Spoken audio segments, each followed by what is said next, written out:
in-universe reason first, and then we're going to go to the out-of-universe reason. The in-universe reason is, I think logically we can deduce that the streets of Mos Espa, the streets of Mos Eisley, and so forth, these are very tight quarters. If you have a very high-speed chase around these streets, then not only are you going to do a lot of material damage, but you could kill a lot of people, because not only is it tight quarters, but there's a lot of people just moving around from side to side without having their attention on the quote-unquote road, because that's the problem with these streets. They are half streets, half walking grounds. So it could possibly be that in the in-universe explanation is that the tight quarters made it for a very slow speeder chase. Even with the slow pace, we saw that they got tangled often. But the out-of-universe explanation, in reality, I think that the Book of Boba Fett does not have the budget that The Mandalorian had. Just some quick things that I've noticed to tell me that the budget is not that great is that the Book of Boba Fett basically has sitcom stages. And that's why the show has been kind of labeled boring, because we kind of only see 3 to 4 stages in total. We have the back to pod stage, we have the throne room, we have the street where the mayor has his office. I'm assuming these Mos Espa streets are repurposed from The Mandalorian too. So out of the box, you could see that Boba Fett does not have a lot of leeway. It has very few stages and that's it. For the other things, they rely on CG. Whereas in The Mandalorian, we see Mando and Grogu traveling from planet to planet every episode.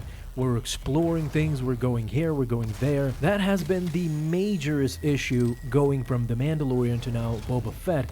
That's why the Book of Boba Fett series seems so boring at times, because there's not a lot of diversity like it was in The Mandalorian. I don't know if it's fair to compare, of course.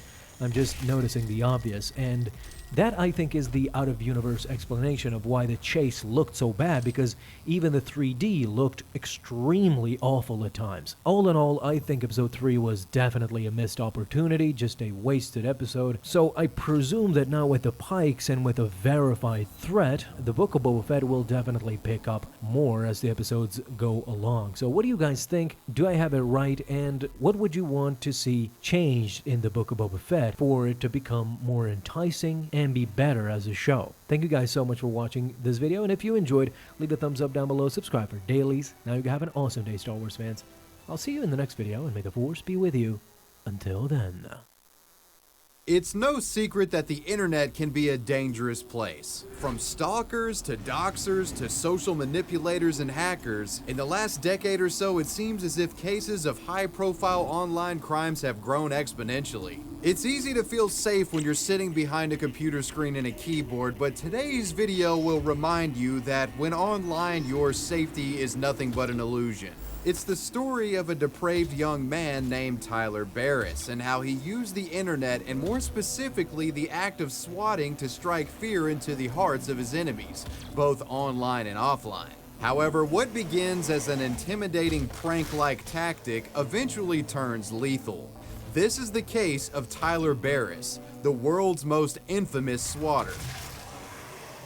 Considering the topic of today's video, I couldn't think of a better and more contextually relevant sponsor than Private Internet Access VPN. Private Internet Access is the world's most transparent VPN, with over 30 million downloads and 10+ years of VPN expertise. Private Internet Access's robust VPN app hides your IP address while you're browsing the web. Not only does this protect you from potential cyber terrorists or other hackers out there, it also hides your internet browsing data from your internet service provider and any advertisers out there that are trying to target ads to you. These guys take your online privacy seriously, and you should too. Hell, the company has a no logs policy, meaning that they don't even keep any of your information on their end of things, and it's been proven in court. Private Internet Access will also give you the ability to change your server location at whim. They've got servers in over 83 countries and a dedicated server for each of the 50 states in the US. So yes, that means you can all switch to the Tennessee server and hang out with your boy. Well, at least digitally. And last but not least, this server switching strategy can be used to bypass regional content blocks, which goes without saying has useful applications for streaming apps. So what are you guys waiting for? Take your internet privacy back today. Click the link in the description box to get 82% off your Private Internet Access subscription. That comes out to just $2.03 a month. And if you click that link, you'll also get 4 additional months free. Before Tyler Barriss would become a known cybercriminal, he was nothing more than an unremarkable Los Angeles teenager, albeit with a kind of tragic family backstory. As far as a mother and father went, Tyler didn't really have parents. His father died in a car accident when Tyler was an infant, and his mother wasn't around either, instead reportedly involving herself in the world of drugs and prostitution. The responsibility of raising Tyler fell in the lap of his grandmother, Wendy Gregory. At a young age, Tyler was described as a loner, and it's been said that he preferred spending most of his time immersed in media. In particular, he would play video games in excess, a practice that would carry into adulthood. In his early 20s, Barriss played games so much that he would rarely leave his house, foregoing socialization in an effort to get better at the games that he played. Halo was his favorite game series, and in an effort to get better at the game, he dedicated practically every waking hour of his day to it. Tyler grinded out this FPS in the hopes that maybe one day he would be good enough to participate in Halo tournaments, perhaps win cash prizes and become a pro gamer. But practice as he may, Tyler was simply not cut out to be a pro Halo player. He just wasn't good. If anything, the only thing relating to Halo that he was actually good at was the trash-talking element. Hey, Death Warden. Fuck you. As Tyler was often one of the most vocal and vitriolic players in a Halo lobby at any given time. And it's on one fateful evening in February of 2015 when Tyler is in one of these toxic matches that he experiences what could be described as his supervillain origin story. It's been reported that on this particular evening, Tyler got into a heated altercation with a rival on Halo that led to him being swatted. The story goes that an anonymous individual had discovered Barriss's address after the game, and wanting to settle a score with Tyler, this person makes a call to Barriss's local police department. Posing as Tyler, they tell a fake story to dispatchers that likely made it seem as if Tyler was about to harm one of his family members. Naturally, police would respond. And minutes later, Tyler, totally unaware of what's happening, observes a police helicopter hovering over his house, and police lights and sirens soon follow. The police were fooled and were used as a weapon by an anonymous online individual to get back at Tyler, and they didn't face any sort of recourse for this. Me and my grandmother, we got swatted by an anonymous person. I still don't know who that person is. When because I guess I knew it was a thing, but it's nothing I've ever experimented with until it happened to me. While most people would become meek after experiencing such a distressing event, being swatted only served as a source of inspiration for Tyler.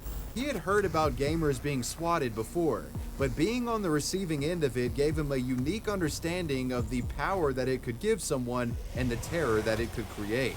And Tyler wanted that power for himself. So in the wake of being swatted, Tyler dedicates his time to learning the tricks of the trade, becoming an expert with VPNs and voice over IP so that he can hide his online identity from law enforcement. He finds voice altering software and creates pre-written scripts to give to 911 dispatchers. Tyler discovers social manipulation tactics and discovers ways of grabbing online IP addresses from his rivals online.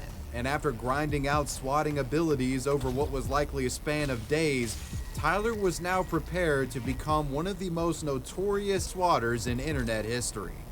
Before the name Tyler Barriss would become an infamous name known to the public, Tyler was primarily known by his feared online alias Swatistic. This 24-year-old physically unimpressive social outcast would essentially become a god of chaos when he masqueraded as the entity on the internet. The name Swatistic being very blatantly derived from the despicable practice that he used to harass people online. And for the record, he didn't have autism. 2015 would begin with swatting being a relatively niche and misunderstood concept. But by the end of it, it was ubiquitous, and you can thank Tyler Barriss for that. Think you're getting swatted? What in the world?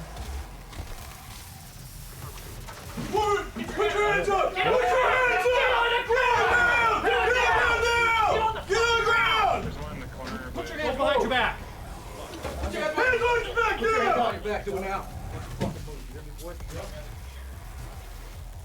Tyler, under his SWATistic alias, began swatting people in 2015 over matters as simple as being shit-talked in an online FPS. Tyler would find a way to pull their IP address, determine the city they lived in, call their local police department, and make a call saying something along the lines of, "Hey, I just shot my little brother.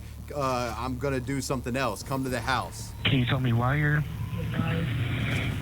doing this?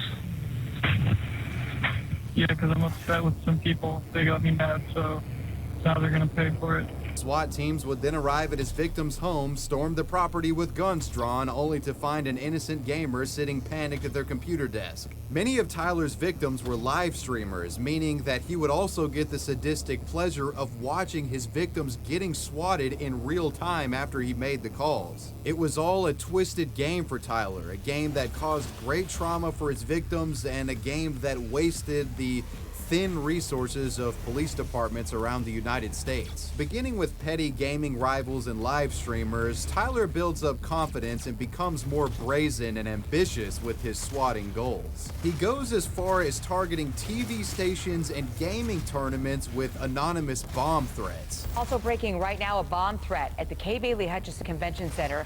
The Call of Duty World League Championship is happening there this week. Everyone inside involved with the expo was evacuated from the building as we show you these live pictures. These locations were specifically targeted by Tyler due to the high likelihood of the aftermaths being reported on by journalists or perhaps live streamed. Chris, we are all being evacuated from the building right now. No clue what happened, but yeah, this is a lot of really Call of Duty nerds live there. It's unusual for those who report the news to become the news. Well, that's what happened today to the staff at KABC in Southern California. The station had to do its 4 o'clock newscast from a lawn down the street after a bomb threat forced everyone in that building to evacuate. The chaos that Tyler was causing had become palpable in the real world, and he had become high off of his own power and addicted to the cyber crimes that he participated in.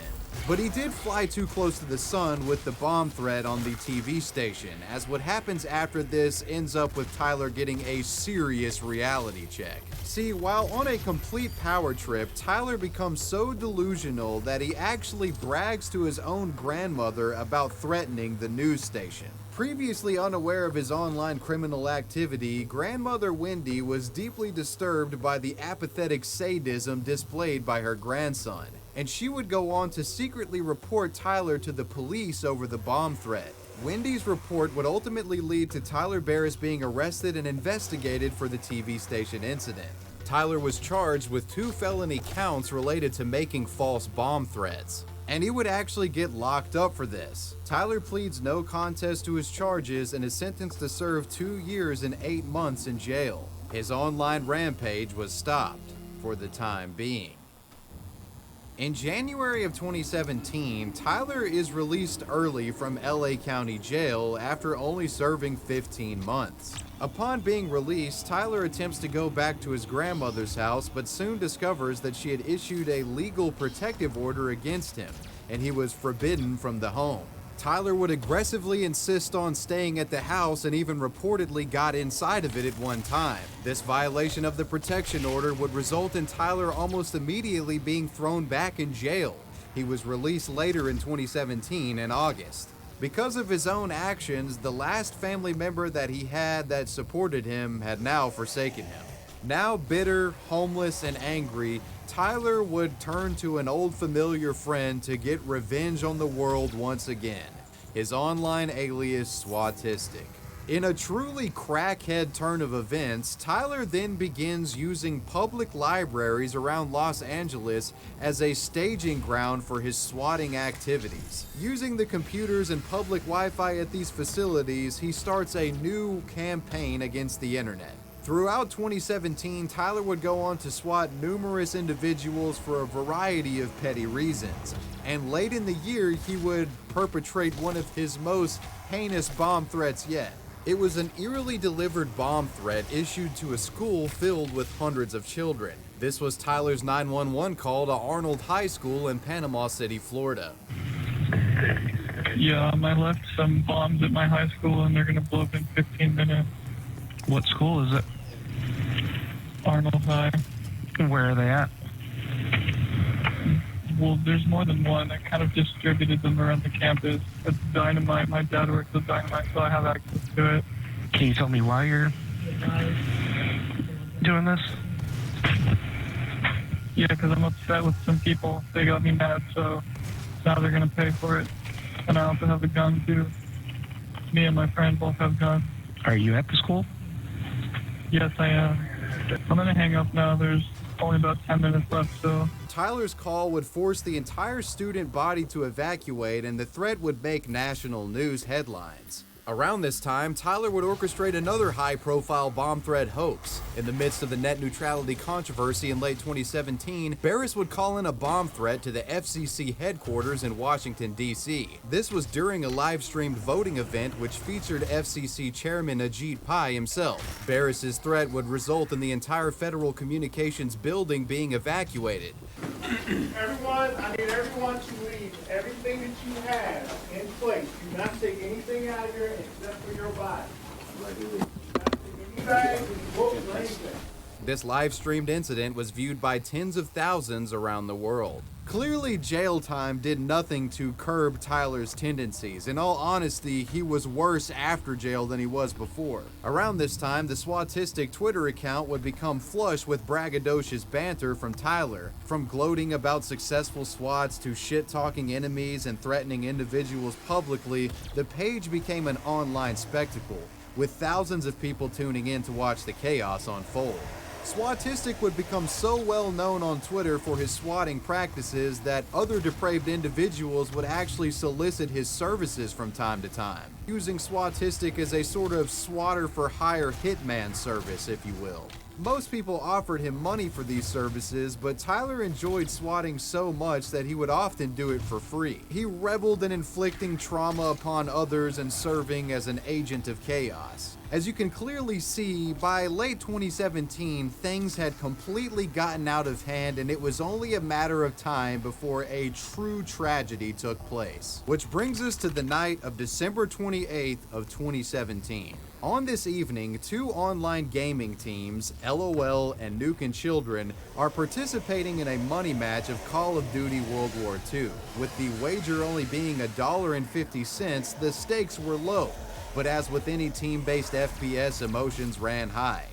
The match would conclude with Nuke Children taking the win, and the members of LOL were left pointing fingers at each other, blaming one another for the loss. Two LOL team members in particular had a serious falling out over the loss. Those two individuals being Cincinnati teenager Casey Viner, who went by the alias Vaporizer, and another teenager, Shane Gaskill, aka Miracle, from Wichita, Kansas. The two would take to Twitter with their squabbling, lobbing insults back and forth and saying stuff along the lines of, hey, if we met in real life, I would kick your ass, you know, shit like that. And this heated gamer talk really boils over and starts to get extremely personal. Eventually, Casey Viner, I guess really wanting to prove a point, hits up Swatistic on Twitter and asks him if there was anything he could do about this Shane guy for him. The Swatistic account would then follow Shane Gaskill's Twitter profile. Seeing this followed by a known swatter as a threat, Shane then brazenly sends a flurry of messages to Swatistic,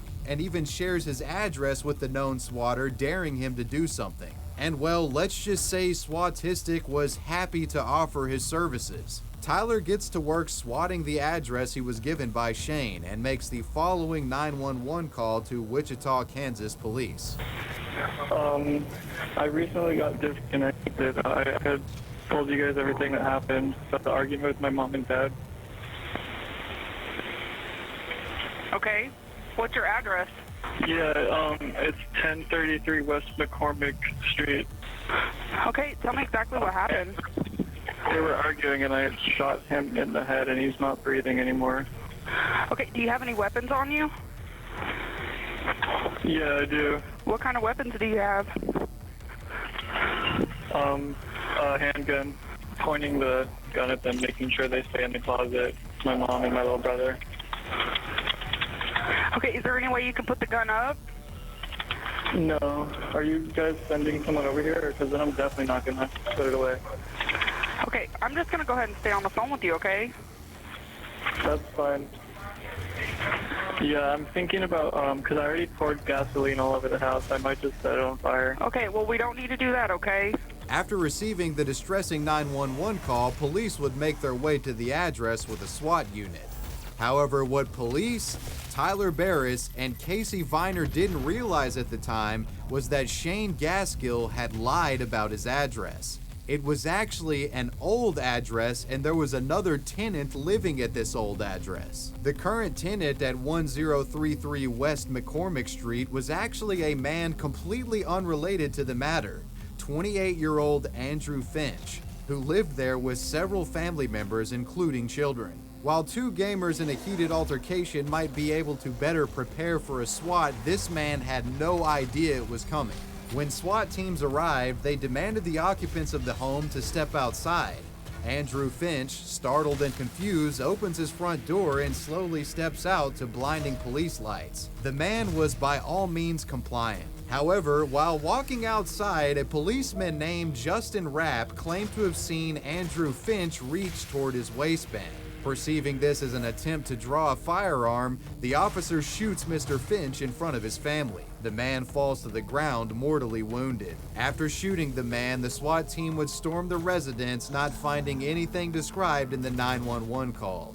And it's at this moment they realized they had been duped. An innocent man had been shot. Andrew Finch would be rushed to the hospital, but unfortunately, he passed away from his gunshot wound. The treachery of Tyler Barriss and his swatting crimes had inadvertently led to the death of a completely innocent man. This was the first reported fatality related to swatting in the history of the United States, and the event would make world news headlines. Developing right now, a false 911 call led to a deadly officer-involved shooting in Wichita. Officers called to a home after a report of a man being shot in the head and two people being held hostage. When officers arrived, Andrew Finch answered the door, they say, and they also say they gave him commands to put his hands up. Moments later, they say he reached down to his waist and quickly pulled them up. An officer thought he pulled out a weapon and opened fire. We believe this incident is a case of swatting, which is the act of deceiving emergency services into sending a police response to another person's address. In the wake of this deadly swatting, the online community quickly pointed at Swatistic as likely being the individual who called it in. And Swatistic, aka Tyler himself, did little to deny his involvement in the situation. In a baffling turn of events, Tyler would make a series of tweets downplaying his role in the situation, and even makes a now historically infamous appearance on Keemstar's Drama Alert as Swatistic, essentially confessing that he was the one who called in the SWAT. Ladies and gentlemen, we have the alleged swatter on here, Swatistic. So you were involved in this swatting where the 28-year-old man was shot and killed, correct? Allegedly, I was involved. Allegedly. Well, you took responsibility on Twitter, and then your Twitter got suspended, right? I was minding my own business at the library. Someone contacted me and said, hey, dude, this fucking retard just gave me his address and he thinks nothing's going to happen. You want to, prove him wrong? And I said, sure, I love swatting kids who think that nothing's going to happen. And then I followed the kid that he wanted me to swat, and the kid that he wanted me to swat sent me a DM saying, he basically messaged me with an address saying, well, I'm waiting for you to do something pussy, this and that, and then, an attempt was made to swat that address. So you swatted that address, correct? Sure. Okay, Right. so you swatted the address, you put in the fake hostage situation, correct? Yep. And then this guy gets killed. That's what happened, I guess. And you said Yeah, you said this on Twitter. You said, I didn't get anyone killed because I didn't discharge a weapon, and being on a SWAT member isn't my profession. So do you take right? Do you take any responsibility for what happened? You could point the finger at the cop who killed someone. You could point the finger at the guy who made the call. You could point the finger at the person who provided the address saying, oh, look, this is where I live. Go ahead and swat me. Do you feel sad about it? Like, if I caused somebody to die like that, I wouldn't be able to sleep. Is there any empathy? Well, it's my personal belief that I didn't cause someone to die. I guess. Tyler attempted to downplay his involvement in the death of Andrew Finch and likely thought he would get away with this crime using VPNs and voice-over IP masking. But fortunately, this delusional cyber criminal would be proven wrong, as detectives would eventually manage to connect Tyler Barriss to the SWATistic persona thanks to a series of text messages Tyler exchanged with an undercover agent who posed as a SWATistic fan. On the evening of December 29th, just one day after the deadly swatting had taken place, Los Angeles police would track down Barriss, arrest him, and he was taken into custody. His online reign of terror was finally over. In the wake of his arrest, Tyler Barriss was charged with close to 50 crimes related to cyberstalking and conspiracy. Barriss would enter a guilty plea, and in March of 2020, he was sentenced to serve 20 years in prison for his swatting crimes. Casey Viner, the teenage gamer that solicited the service of Tyler Barriss, was charged with 1 count of conspiracy and 1 count of obstructing justice. In September of 2019, Viner was sentenced to serve 15 months. Shane Gaskill, the gamer that sent Mr. Finch's address to Tyler Barriss, was charged with wire fraud. And in September of 2022, he was sentenced to serve 18 months in prison. Justin Rapp, the policeman responsible for shooting Mr. Finch, was never charged with any crime and kept his job despite what had happened. Rapp was in fact later promoted to detective in 2022. This detective has been on the receiving end of civil suits from the Finch family. These suits have thus far been unsuccessful in regard to legally holding the man responsible for the death of Mr. Finch. It's sad to say, but the family of the deceased victim has faced nothing but tragedy and adversity in the wake of their family member's senseless death. The situation is truly heartbreaking. The Wichita swatting incident is deeply tragic in numerous ways, and it's also extremely infuriating to me that some petulant online loser's actions can result in the death of a totally innocent man. If there's anything at all positive to come out of this case, it's that police departments around the U.S. now take swatting far more seriously, and some are given training regarding the swatting phenomenon. Additionally, swatting has become widely understood by the public and is now almost unanimously frowned upon by the internet masses. It's just a shame that it took a man's death for people to see swatting for what it really was. It's not some fucked up prank that gamers use to get back at each other. It's a serious crime with life-threatening implications. The story of Tyler Barriss will go down as a cautionary tale for any who dare to turn to the criminal world of swatting as a means of settling online scores. Not only are their lives on the line, you just might end up spending the rest of yours in prison. And that was the story of Tyler Barriss and the Wichita swatting case. Well, as usual, I hope you guys enjoyed this video. Let me know what you thought about it down below in the comment section, and let me know who or what you want me to talk about next. I want to give a major shout out to my patrons. I appreciate you guys. Wavywebsurf out. Peace.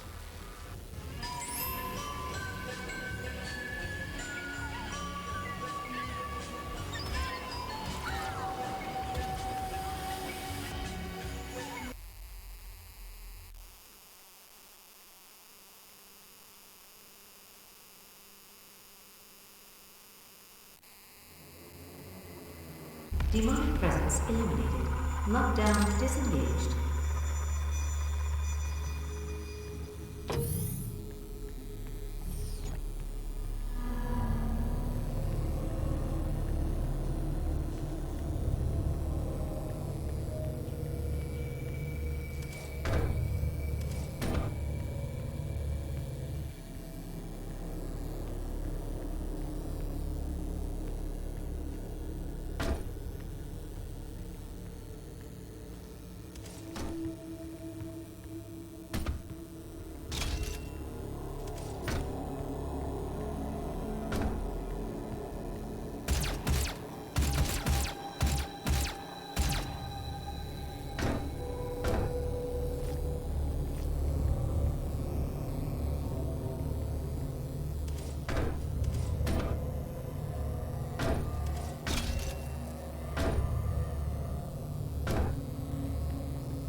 take on new challenges? To become more than you ever dreamed you could be? Talk to your supervisor to see if you meet the requirements for this year's Soul Hall.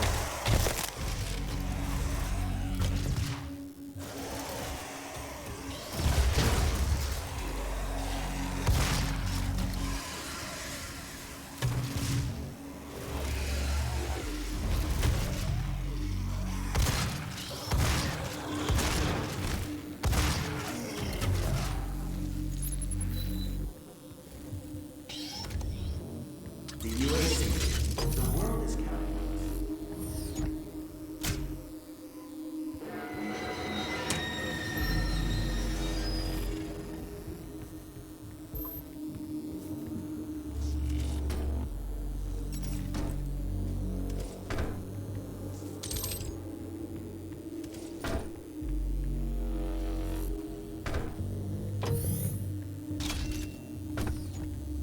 Here at the UAC.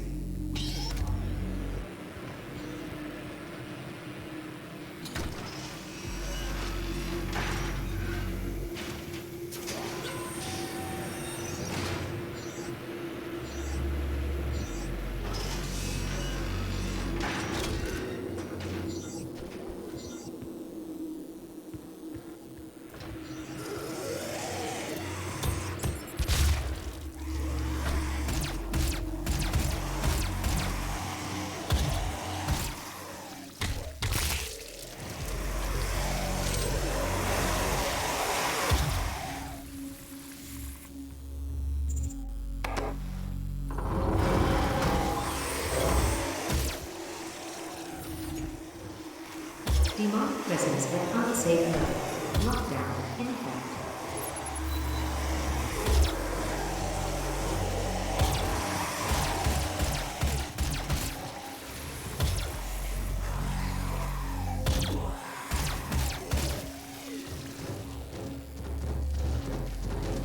Demonic presence at unsafe level.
Demonic presence eliminated. Lockdown disengaged.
Access granted. Welcome to the UAC's Mars installation, located in the vast Hellas Plain impact district. This high-tech nitrogen research facility is pushing the boundaries of the imagination each and every day. As a value.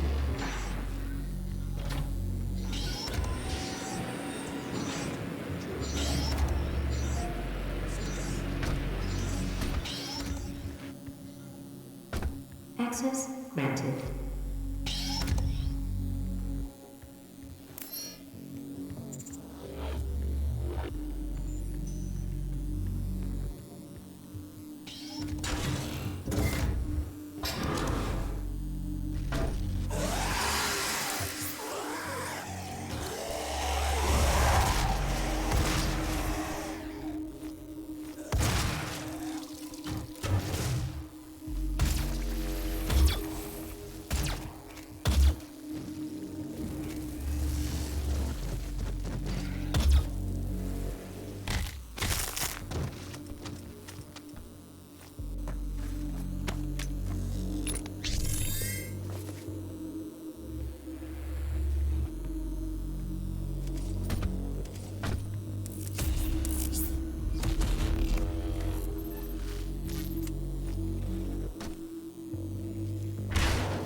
All UAC employees are subject to regulations to ensure their production capabilities are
I'm blocking your access to the facility scanner. Come to the Vega terminal, and I'll give you what you need.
It's a gift.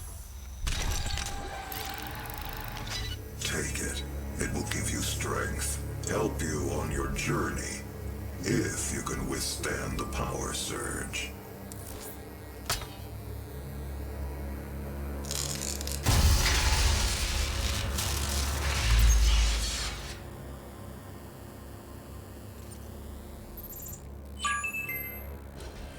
That is pure Argent energy you've just taken into your system.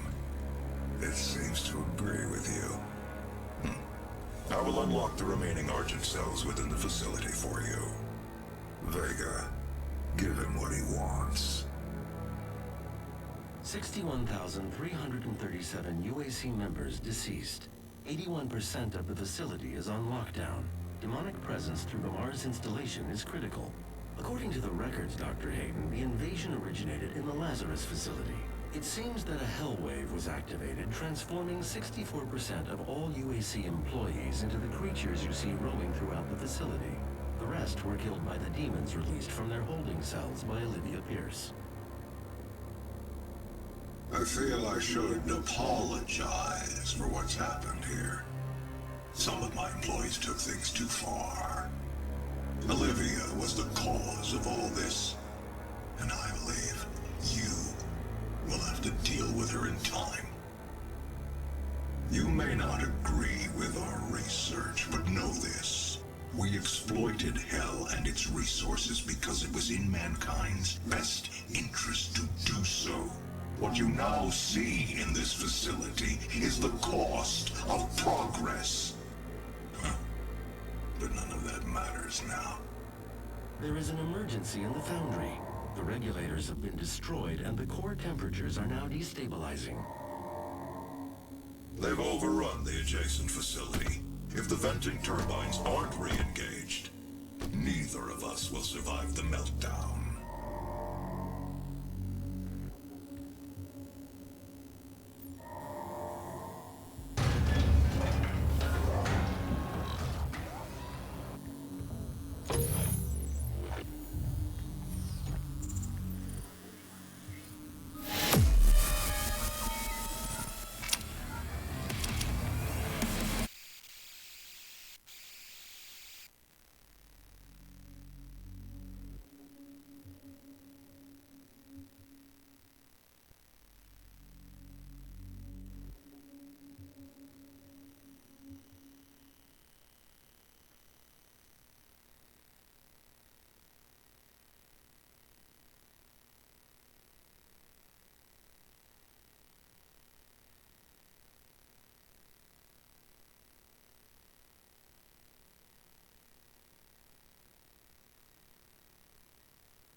After running more diagnostics on the active Praetor suit, it appears that I can accelerate the upgrading of your arsenal by measuring your combat effectiveness.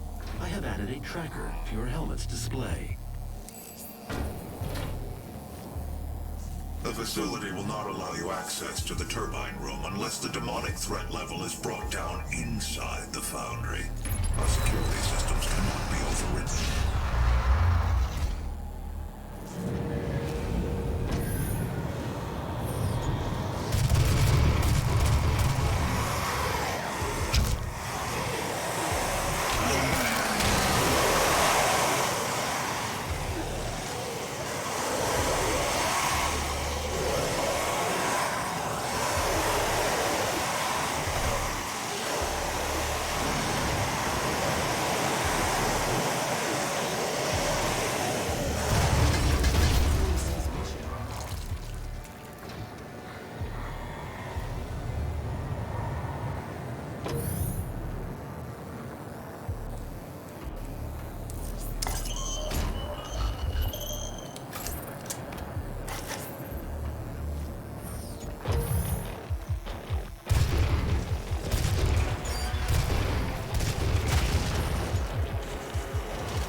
Gas leak detected.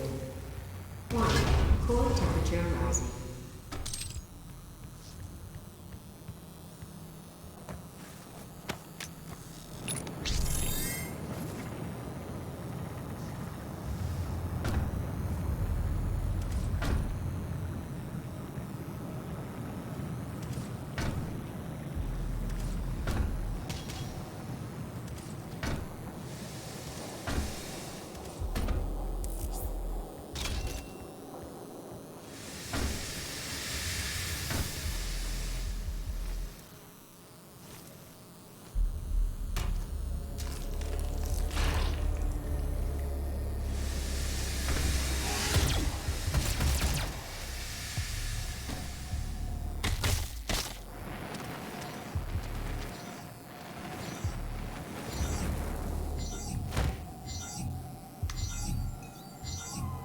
Access granted. Gas leak stopped.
Demonic threat reduced by 25%.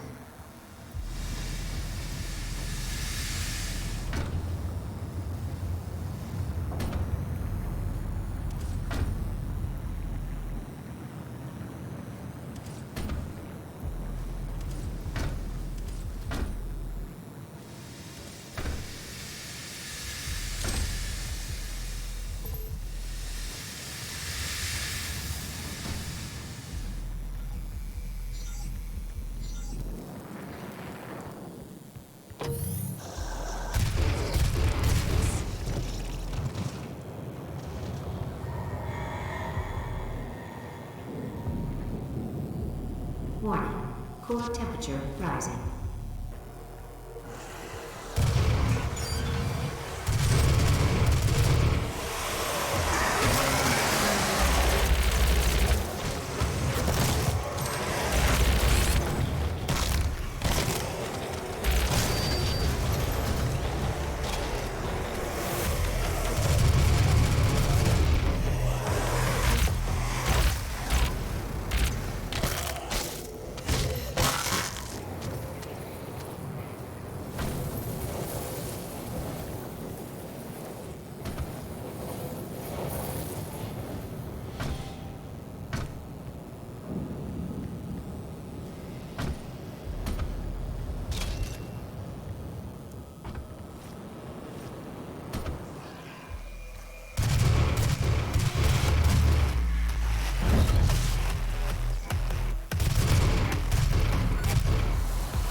Demonic threat reduced by 50%.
Stay focused. Stay committed.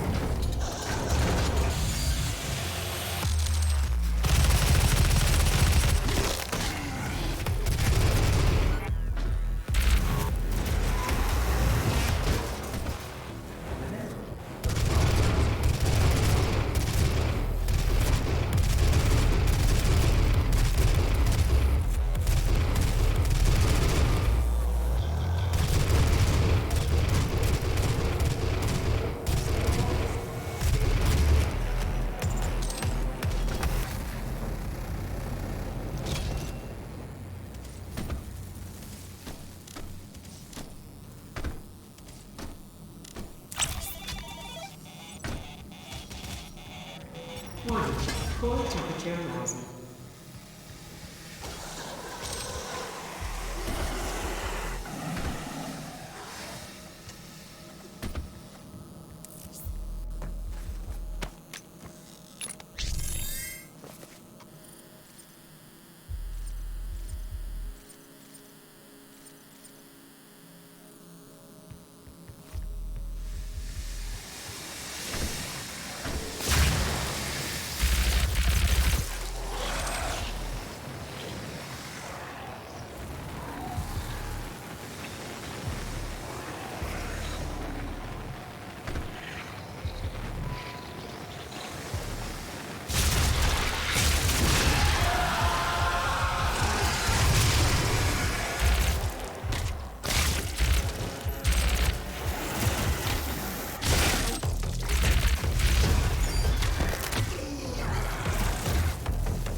Demonic threat reduced by 75%.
Have you filled out your UAC accidental death and dismemberment?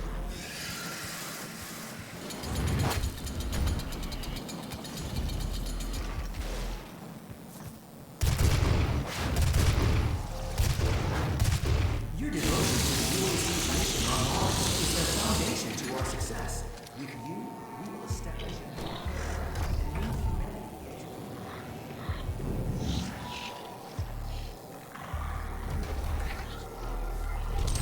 Have you filled out your UAC accidental death and dismemberment?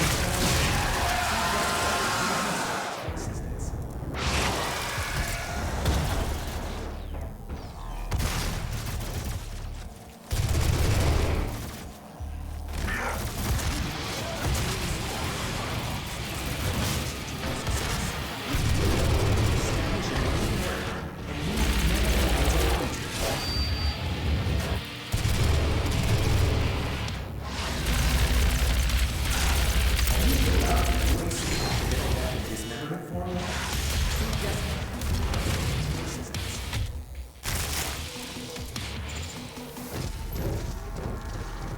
Demonic presence reduced to minimum safe levels. Your Lockdown devotion to the disengaged. UAC's mission on Mars is the Turbine foundation to room our doors success. now open.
devotion to the UAC's mission on Mars is the foundation to our success.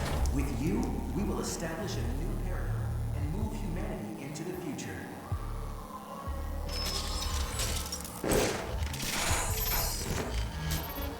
Have you filled out your UAC accidental death register?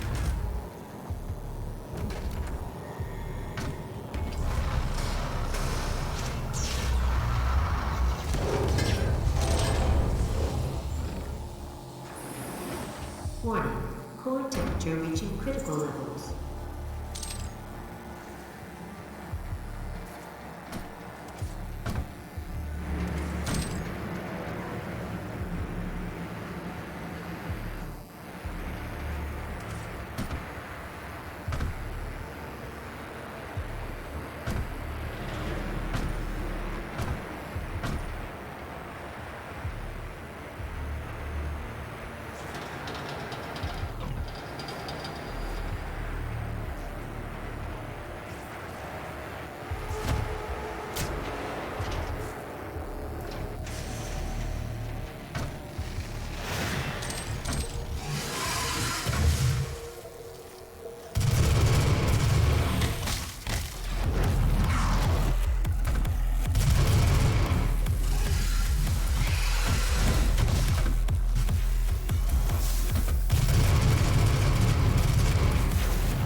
The core temperature is now stabilized.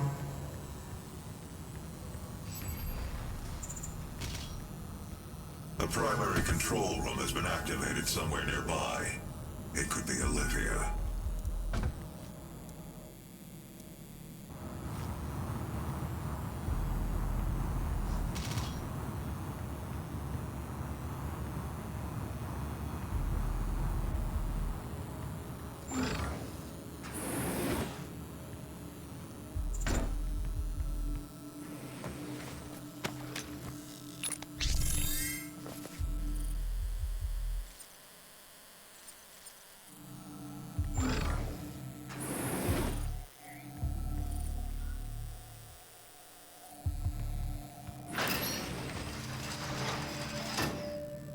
Authorization, Olivia Pierce, Alpha 402.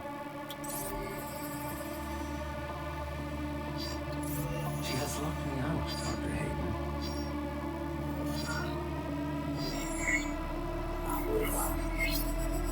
All power rerouted to Argent Energy Tower. She is trying to tear open the portal between our world and theirs.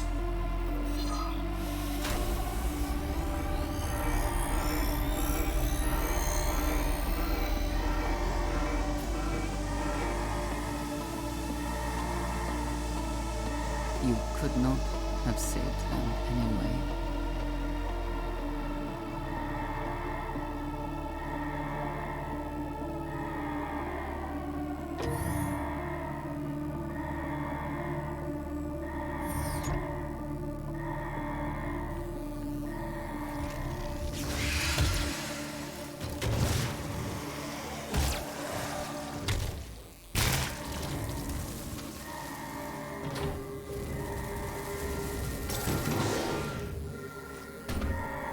The system won't allow anyone but Olivia to override it now. We will have to shut down the Argent Tower manually from the surface.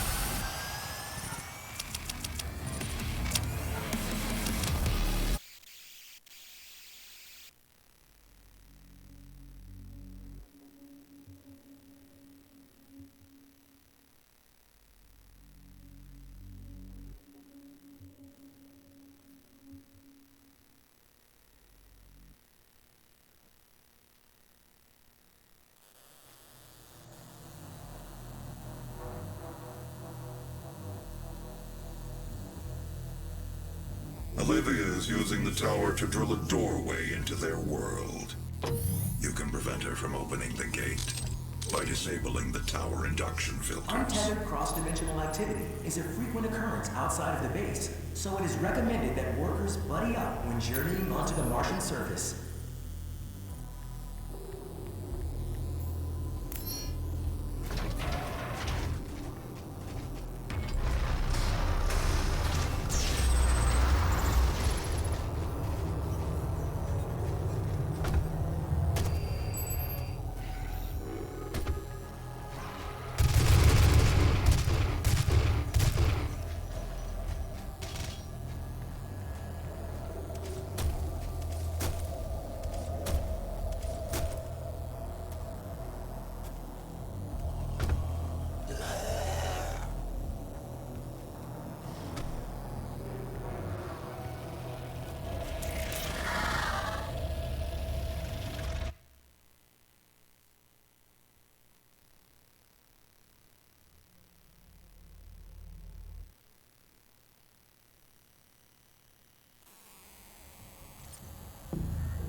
Demonic breach detected.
We're only temporarily disabling the tower.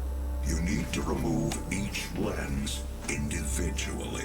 Carefully release the hinges. Warning. Energy contamination detected. Destroy. Demonic breach detected.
unusable without the filters. Warning. What you Emphasis are destroying contamination. is more valuable than you can possibly imagine. It is a perfect and unlimited energy resource.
Warning.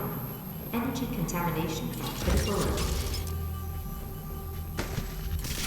We spent decades perfecting the science, selling it to humanity. We balanced their hell energy with our science, making it usable and safe. We solved an energy crisis the world had no answer for. It works. You cannot do this.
Remember, the 12 Council of 9 is always watching.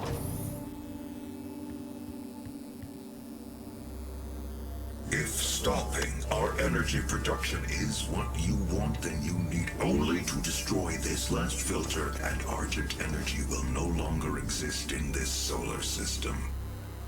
We will be back at square one.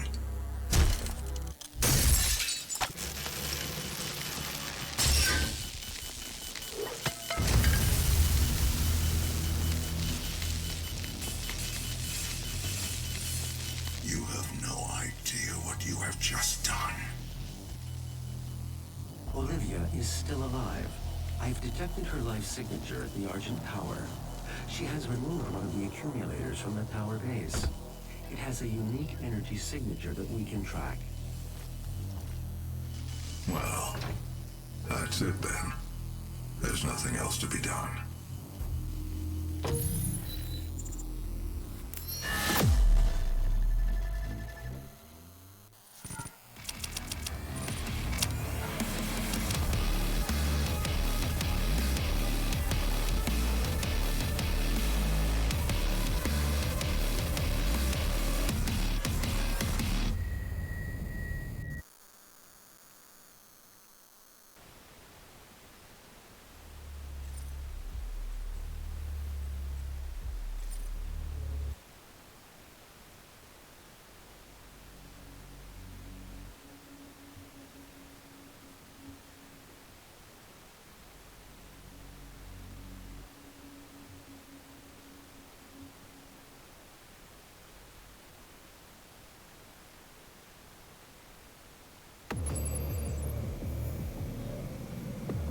Primary access points to the tower were destroyed in the explosion. The pipeline is damaged but still intact. There are thrust boots in the maintenance hangar. You can use them to traverse the pipeline. Demonic presence of lockdown.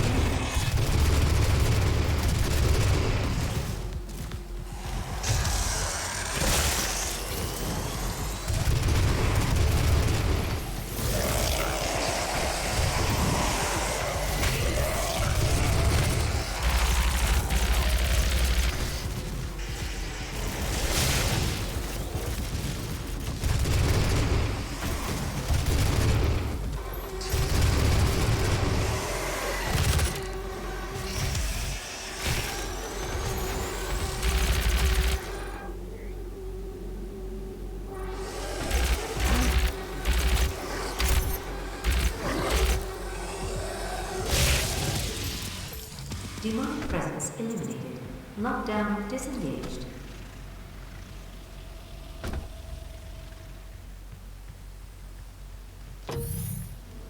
Completed in 2127, based off a prototype developed by Samuel Hayden's research team. The Argent Tower, also known as the Argent Inductor, is the UAC's crowning achievement.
Argent accumulator she's carrying.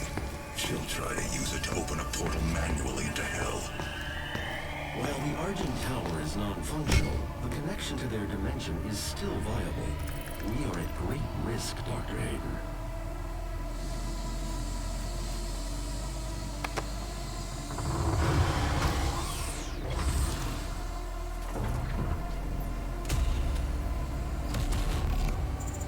Hello, and welcome to the UAC, home of the patented Argent energy filtration system developed by Dr.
Safe level. Lockdown in effect.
Demonic presence eliminated.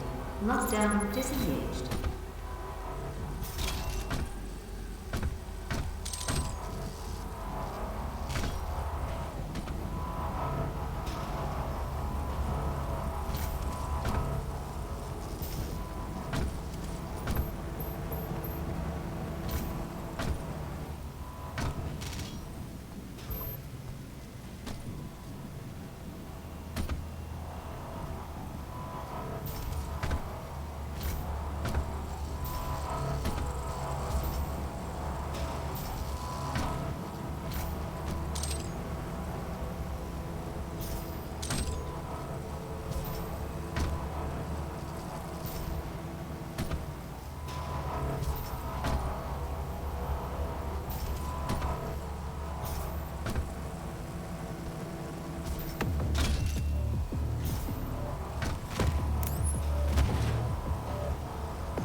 The accumulator's energy signature indicates that it is nearing the top of this Argent facility.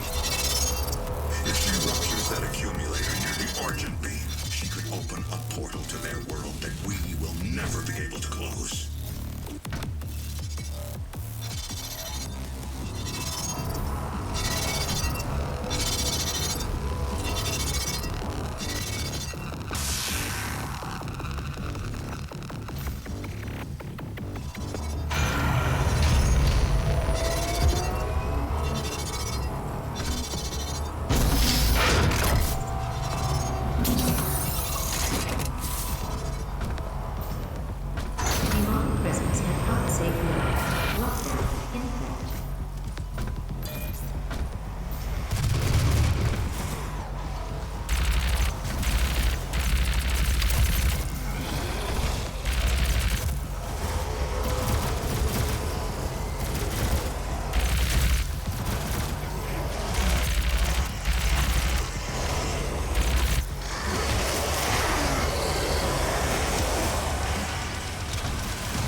Demonic presence eliminated.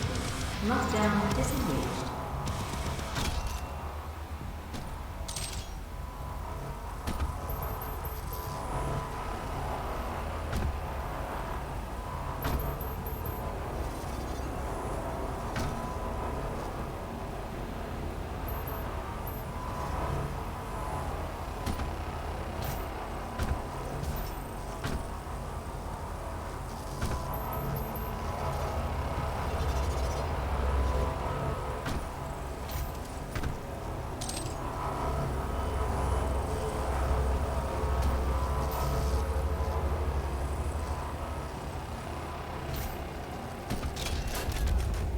The road to hell is paved by Argent Energy.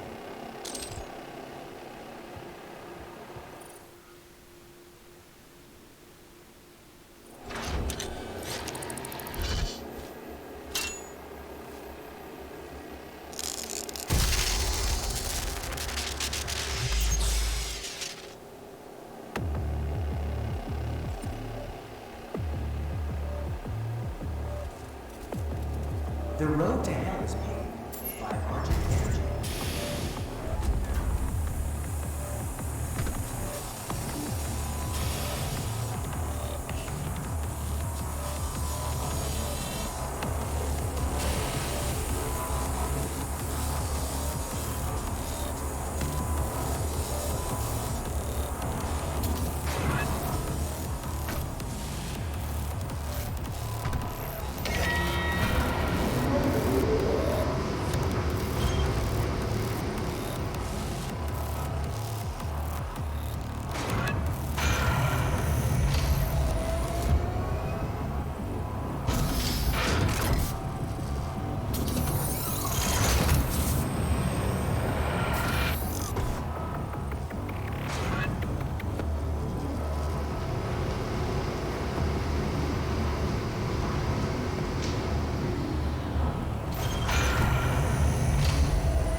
Welcome to the UAC, opening the gates of hell with the key to the future.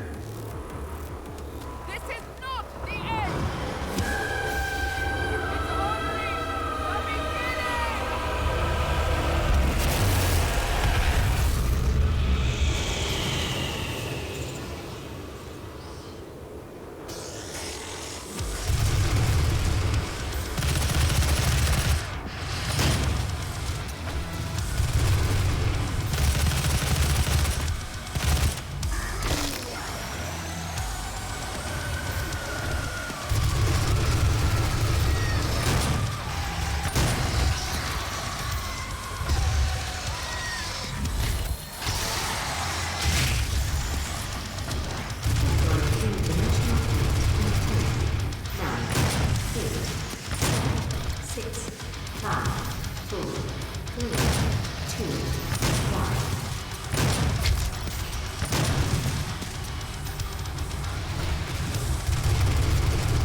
It's only the beginning!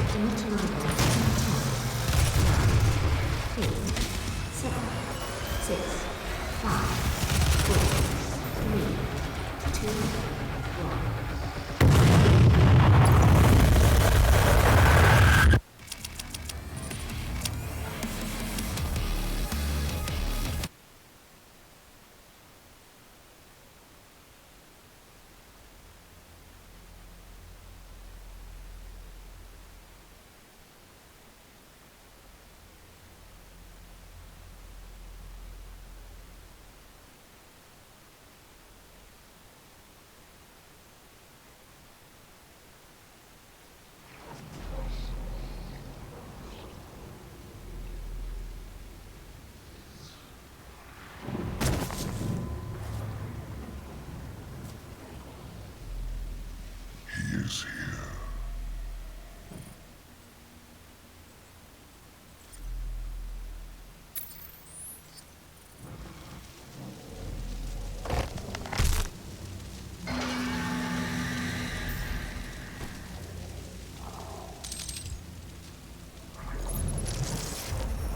We'll set up a portal device at the tomb. Use the light poles to mark our path.